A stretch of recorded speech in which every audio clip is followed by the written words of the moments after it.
Muy bien, los invitamos a que participen de este programa la noche a través de las cuentas de Twitter que aparecen en la parte inferior de nuestra pantalla.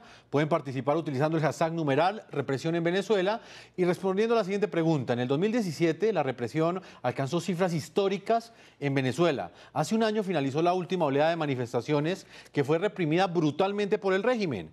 ¿Qué efectos y cuáles resultados cree usted que dejaron estas protestas para la lucha por la democracia? Esa es la pregunta con la que los invitamos a participar a todos ustedes a través de nuestra plataforma digital y redes sociales. Hoy vamos a estar conversando desde Estados Unidos con Idania Chirinos. Ustedes la conocen muy bien, es nuestra directora de contenidos del canal NTN 24, es la directora del programa La Tarde, reconocida periodista venezolana y una luchadora incansable porque vuelva la democracia a Venezuela.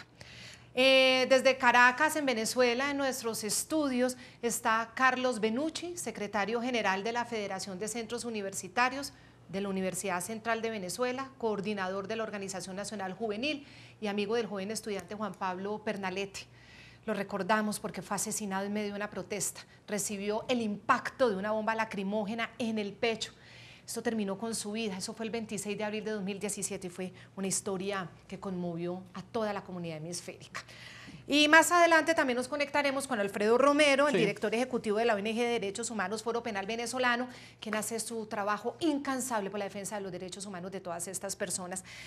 Yo quiero comenzar con Carlos y decirle, mire, este premio que entrega la CIP al equipo periodístico de NTN 24, pues se los ofrecemos a ustedes, finalmente, a quienes han luchado en las calles de Venezuela, en las calles de su país, para que la democracia vuelva. Carlos, bienvenido al programa La Noche. No, Claudia, de verdad, muchísimas gracias a ti por el espacio y bueno, felicitaciones a todo el equipo de NTN 24 por este premio tan bien merecido y que bueno, por supuesto, obviamente vimos a todos los periodistas de NTN 24 en todo este transcurso del año 2017 y todo lo que significó el esfuerzo de todos los venezolanos que estuvieron ahí, incluidos ustedes como periodistas. Entonces, para ello, felicidades y felicitaciones a todo el equipo por tan merecido premio. Muchas gracias. Carlos, hoy, desde aquí, desde estos micrófonos, ¿qué le dice usted a su amigo, al amigo que ya se fue en medio de esta lucha? Mira, eso es una pregunta difícil. Sin embargo, Juan, cuando se fue, o mejor dicho, cuando hicieron que Juan se fuera, porque Juan no es un muerto, Juan fue un asesinado. A Juan lo asesinó el régimen de Nicolás Maduro. Y bueno, mira, Juan se despidió con unas palabras que quedaron para la historia. Y las hizo por medio de un tuit. Juan se despidió diciendo, unas veces se gana y otras veces se pierde, pero esta vez yo no estoy dispuesto a perder, te amo Venezuela. Y así como Juan se despidió, nos dejó toda esta responsabilidad a nosotros por luchar por la libertad de nuestro país y por supuesto por hacer justicia en nombre de él, por hacer justicia en nombre de todas las personas que han caído por este régimen y que por supuesto hoy están tras las rejas, por ejemplo, por pensar distinto o por buscar la libertad o por siquiera buscar lo fundamental de sus derechos como ciudadanos. Y Dania, te invito a que participes con nosotros. Obviamente estás invitada al programa La Noche, pero como esta es tu casa, no te podemos dejar en paz y te invito a trabajar para que también te unas a la conversación como ciudadana venezolana, pero también como directora de los contenidos del canal y también la persona que encauzó estos especiales de NTN 24 en la cobertura de ese momento tan duro y tan difícil en tu país, Idania. Y lo primero es hacer una reflexión. ¿Qué dejaron esas protestas y qué dejaron todos estos mártires?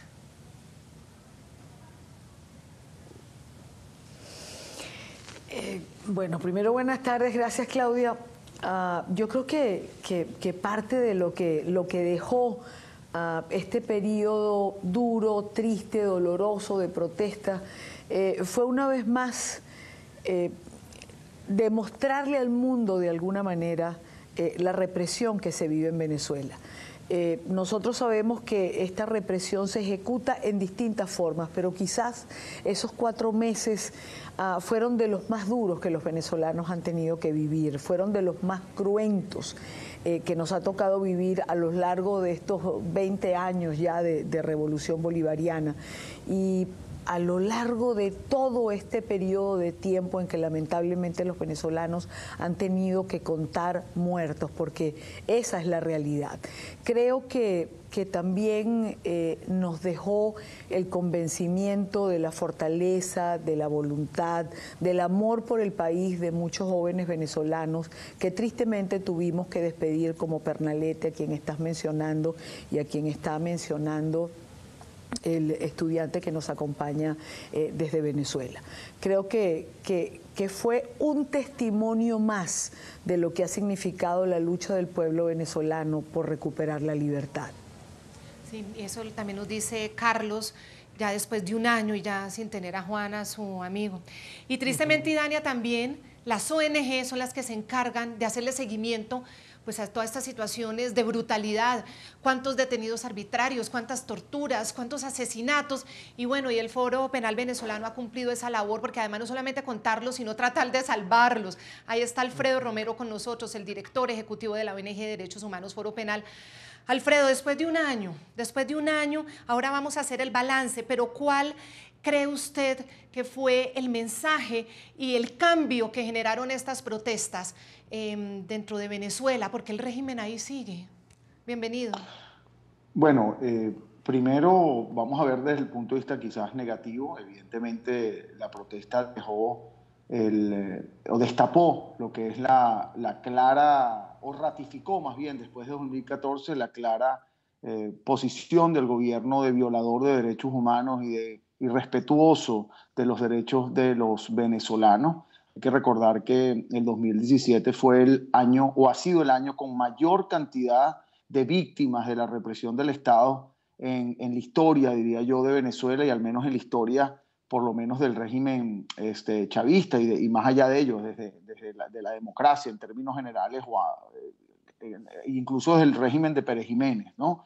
En momento dictatorial. Hay que recordar que hubo más de 120 asesinados, más de 5.000 detenidos con fines políticos, las torturas pasaron a ser ya, o adquirieron un carácter sistemático, y se vio claramente el uso de la represión como mecanismo de control político, que posteriormente o en este año de alguna manera ya se ha hecho regular. Eso por un lado. Ahora bien, desde el punto de vista ciudadano, la protesta siempre tiene consecuencias. De alguna forma también se dejó ver la posición del venezolano en contra de la actual dictadura venezolana, del actual régimen represor. El año 2017 también dejó claro, y eso de alguna manera es negativo, pero de alguna manera es un logro de los ciudadanos, dejó claro ante las instituciones internacionales que el régimen venezolano viola los derechos humanos. Ya no hay duda entre diferentes países del mundo. La Organización de Naciones Unidas tuvo un informe, derivó de esa situación un informe donde colocó al régimen venezolano como un régimen violador de los derechos humanos, e inclusive violador de los derechos humanos de un carácter sistemático, que conllevó, y esa sería la conclusión más, digamos, por decirlo, contundente, fundamental de lo que ocurrió en el año 2017, que en el 2018 la Corte Penal Internacional abriera un examen preliminar por crímenes de lesa humanidad en Venezuela, que hoy en día, pues de alguna manera está en proceso, y que precisamente resultó de lo que ocurrió en el año 2017, ¿no? Carlos Benucci, y también quiero preguntar eso a Idania Chirinos. Lo cierto, Claudia, era que la gente estaba en las calles y muchos creían que esta iba a ser la gran oportunidad para que Venezuela retornara a la democracia. ¿Qué percepción quedó en los manifestantes? ¿Fallaron los líderes políticos? ¿O fue tan brutal la represión, o fue tan eficaz la represión que terminó apagando esa llama de protesta que había en las calles, Carlos? Sí, fíjate, yo creo que, en efecto, como tú muy bien lo mencionas, yo creo que hubo una dirigencia política que se quebró. No era el momento de apaciguar las calles. Y yo creo que fue falta de voluntad política el hecho de que las calles disminuyeran su transitar en torno a la protesta. Yo creo que la protesta tuvo que haber aumentado muchísimo más en ese momento a partir del 30 de agosto, que fue cuando se instaura la inconstitucional constituyente. la cubana constituyente de Maduro. Y es por ello que nosotros creemos que ahí hubo un quiebre entre los ciudadanos y con la dirigencia política, puesto que nosotros creemos, nosotros como estudiantes, y lo digo fundamentalmente desde mi postura, yo creo que si nosotros no hubiésemos abandonado la calle y hubiésemos seguido incesante con nuestros principios, quizás la situación hubiese sido otra. ¿Qué sabor le deja esto a los manifestantes hoy en día? Bueno, mira, por supuesto que dejó desesperanza al principio y decepción. Más que desesperanza, decepción, por haber escuchado tanto y por haber luchado tanto para que luego los líderes políticos dieran su brazo a torcer y se quebraran ante una constituyente o ante unas elecciones de gobernadores, que no era lo que nosotros, lo que los ciudadanos en general y lo que los sectores de la sociedad civil, lo que la gente exigía, no eran unas elecciones, sino que era que Maduro se fuera del poder. Y nosotros estábamos logrando eso, nosotros estábamos quebrando al régimen, pero lamentablemente quedó una gran desesperanza. ¿Qué hay hoy? Hoy hay, por lo tanto, una sociedad civil movilizada. No es la movilización del 2017, no es la movilización de muchísimas personas en la Plaza Altamira marchando, intentando llegar hacia el oeste. Hoy tenemos otro tipo de movilización. Hoy tenemos el tipo de movilización de los sectores de la sociedad civil. Están las enfermeras en la calle, están los médicos en la calle, están los trabajadores en la calle, están los jubilados y pensionados en la calle. Y es que el conflicto es claro, porque el régimen no va a poder esconder la crisis social que hay en Venezuela y que vive el país. Y todos los sectores organizados estamos en la calle y estamos organizándonos y estamos, por supuesto, yendo a las comunidades y estamos haciendo protesta, porque al fin y al cabo esa es la única garantía de que nosotros podamos reconquistar la libertad, porque el ejercicio de la ciudadanía evidentemente nos permite protestar, y protestar es la única herramienta, protestar en la calle, hacer presión en la calle es la única forma que nosotros como ciudadanos tenemos para poder exigir y hacer valer nuestros derechos. Y Dania Chirinos, directora de contenido de Canal NTN24, ¿quiénes fallaron? ¿Los líderes políticos? Porque lo que es cierto es que hasta esta fecha, hasta el día de hoy, un año después, esas protestas nunca más volvieron a despertar y parece ser que son otras las formas como los venezolanos están buscando una solución a esos problemas que enfrentan internamente.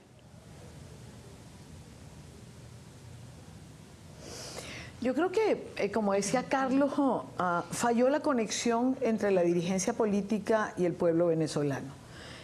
Yo creo que falló la coherencia y la unidad dentro de la dirigencia política de los venezolanos. No es posible que ante la circunstancia que vive el país, ante la crisis humanitaria que azota a Venezuela y que está expulsando a los ciudadanos, la dirigencia política no tenga una posición unificada. Eso es lo que reclama Venezuela. No hay un mensaje, hay distintos mensajes. Pareciera que los distintos líderes que conoce Venezuela, cada uno va por un lado distinto.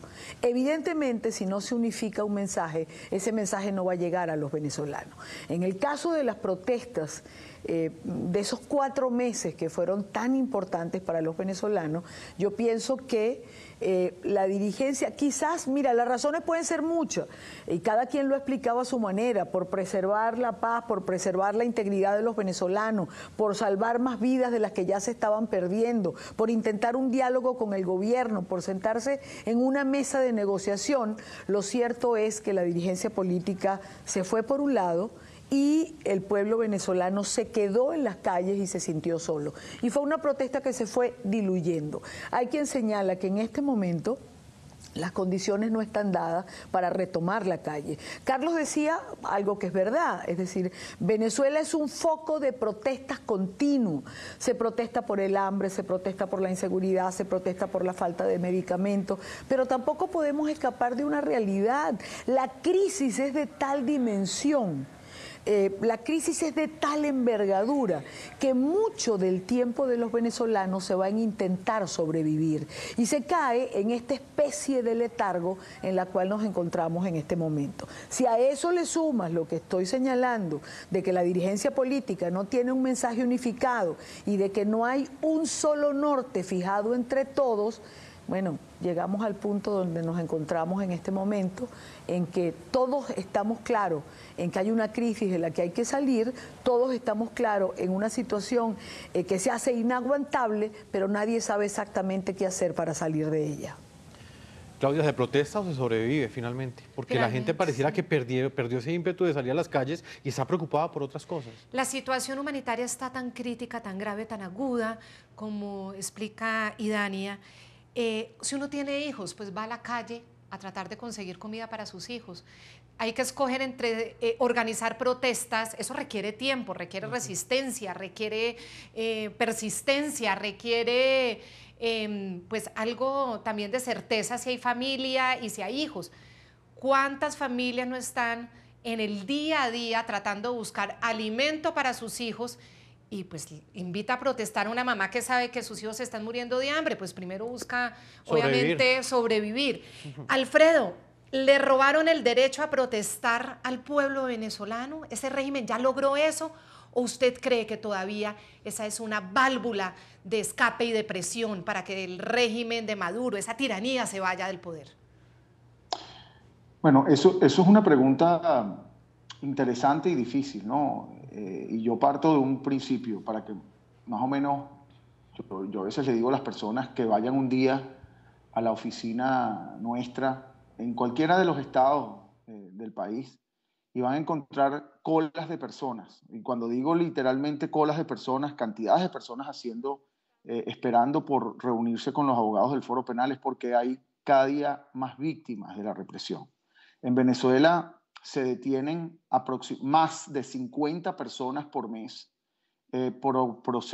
producto precisamente de esas protestas mínimas o de personas inclusive que están organizando alguna manifestación o alguna reacción política contra el gobierno. Y eso continúa al día de hoy. Es decir, con esto lo que te quiero decir es que efectivamente hay un aparato del Estado, un sistema planificado que no es del gobierno venezolano nada más, es un sistema que tiene una planificación bien estructurada, asesorada por el gobierno cubano, que viene inclusive de otros gobiernos de tradición dictatorial, donde precisamente se busca eliminar la posibilidad de reacción de libertades. Eso quiere decir libertad de expresión, libertad de asociación, libertad de reunión, libertades políticas. Mi respuesta concreta es, le quitaron el derecho a protestar. El derecho a protestar no se quita, históricamente hemos visto que eso no se elimina con la represión de una manera regular. Llega un momento que la represión inclusive pasa a ser, o los represores pasan del lado de los que protestan, porque los mismos represores, que son seres humanos, que son soldados, que son policías, que son personas que pertenecen al gobierno, tienen las mismas necesidades, como hoy en día existe, que los ciudadanos que protestan, y pasan a ser los mismos represores que son esclavos del régimen, esclavos de unas personas que quieren controlar el poder en grupos pequeños utilizando la represión, pasan a ser los mismos ciudadanos civiles que protestan. Entonces, mi respuesta concreta, conociendo la historia de Venezuela, que es por ciclos, donde hay represión, hay protestas, hay represión, hay protestas, hay represión, la protesta no se acaba con simplemente la represión, porque ahí está Carlos, y yo lo oigo, y le digo de verdad, yo oyéndolo, me crea una gran satisfacción, emoción, porque conozco muchos jóvenes que incluso son parte del Foro Penal, activistas, estudiantes de Derecho, en Venezuela y fuera de Venezuela, en diferentes ciudades, pueblos de Venezuela, que están allí con esa, digamos, ansiedad, por decirlo yo, de lucha y esa necesidad de luchar y esa necesidad de mantenerse en el país. Entonces, mientras reprimen y unos se van, mientras reprimen y encarcelan a varios, a muchos, constantemente, regularmente, hay otros que se reproducen y continúan allí y nacen de nuevo y son los nuevos líderes del país. Y te concluyo rápidamente con algo en relación con mi querida Idania, que hablaba un poco de la unidad de los partidos y de la oposición. Sí, eso es un factor, pero yo particularmente pienso que nunca, y conociendo la historia de muchos países, jamás hay realmente unidad cuando tú tienes un gobierno que reprime y que busca siempre desunir. Es decir, aquí lo importante es que va a haber y siguen existiendo personas, pequeñas inclusive, grupos muy fuertes, que de alguna manera tienen una gran necesidad de libertad y que van a continuar allí, o que continúan, y lo veo yo, pues luchando, no por sacar al gobierno, no, ese no es el punto, es por libertad en términos amplios, que inclusive puede provenir de las propias personas que están dentro del gobierno. Alfredo, ¿qué tanto los represores, ese soldado o ese miembro de la fuerza pública o de la Guardia venezolana, en fin, terminan también siendo víctimas y si ustedes han podido contar luego represiones en contra de ellos. Eso es constante. Hoy día, por ejemplo, hay 71 militares presos políticos. La persecución hoy día es contra el sector militar en proporciones importantes. El año 2018, si tú me preguntas por qué se caracteriza en lo que respecta a la represión, es uno, por el incremento cualitativo y cuantitativo de la tortura sistemática, y dos, por la persecución directa, inclusive de una manera hasta metódica, del sector militar que siente, debo yo decirlo, o presumo por lo que veo, que siente el gobierno una oposición de ese lado. Eso es lo que yo veo, ¿no? Lo que hemos visto, cantidades de tensiones. Entonces, el sector militar que estaba en algún momento apoyando al gobierno. Ahora, lo que te quiero decir es que no todo es represión, es decir, no todo es régimen. Es decir, el régimen a veces son pequeños grupos de personas y está conformado, soportado por una plataforma de a veces personas que funcionan casi que como esclavos, que ganan muy poco dinero. Y para que tengas una idea, un policía hoy día en el país no gana más de $5 mensuales. Y con eso hoy día no puede, pues, básicamente comprar casi nada. Entonces, esos policías los colocan allí en la calle o militares a asesinar a estudiantes y realmente ese costo, ese beneficio que obtienen por asesinar a estudiantes es suficiente, cuando además las familias también pasan trabajo y se tienen que ir, inclusive muchos de ellos, o de las familias del país también, buscando nuevas oportunidades por la situación tan crítica que existe en el país. Entonces, como decía Idania, es una crisis tan global que no podemos esperar realmente algo de lo que se ve hoy.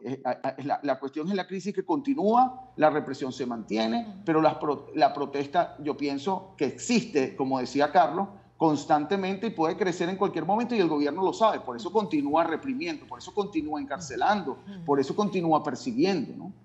Pues vamos a marcar una primera pausa comerciales. Cuando regresemos, Alfredo, Idania y también Carlos, vamos a estar hablando sobre ese balance un año después, Claudia. Claro. ¿Qué pasó con esas 5.517 personas que fueron retenidas de manera arbitraria y esas 136 personas que fueron asesinadas? Si ya hay justicia en esos casos o si la impunidad reina todavía en la justicia ¿Qué pasa venezolana? con tantos detenidos de los cuales pues no se tiene noticia y se busca noticia todos los días? Y también con Idania y con Carlos vamos a hacer un recuento de cómo sucedieron estos hechos hace un año, esa también labor incansable de los periodistas en terreno y de NTN 24. Ya volvemos.